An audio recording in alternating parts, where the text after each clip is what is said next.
Hello everyone, আজকে আমার reels চ্যালেঞ্জের ২৬ নম্বর ভিডিও। আজকে আমার টপিকস হচ্ছে যে এখানে এত রকমের কাজ আমি করতে পারবো না, এই কাজ ছাড়া যদি অন্য কাজ হয় আমাকে ওইটা বলেন। আসলে আপু বা ভাইয়া যেই আমাকে এই প্রশ্নটা করেন তাদেরকে বলি, কারণ প্রত্যেকটা জিনিস আপনি কাজ না করে ইনকাম করার আশা কিভাবে করেন?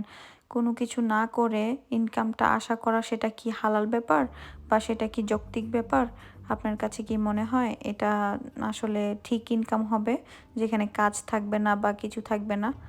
সব কিছুতেই ছোটোখাটো কিছু কাজ করতে হয়। আমাদের বিজনেসে একটু অল্প কাজ করতে হয়, এত বেশি কাজ করতে হয় না। অন্যান্য বিজনেস থেকে আমাদের বিজনেসে মোটামুটি অনেক কাজ কম।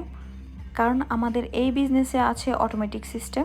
অটোমেটিক সিস্টেমের দ্বারা আমাদের 90% কাজ হয়ে যায়, আর 10% কাজ শুধু আমাদের করতে হয়। সেটার জন্য আমাদের এত ভেঙে পড়তে হবে না। তাই আমাদের বিজনেসটা দেখতে পারেন, দেখে তারপর আসেন।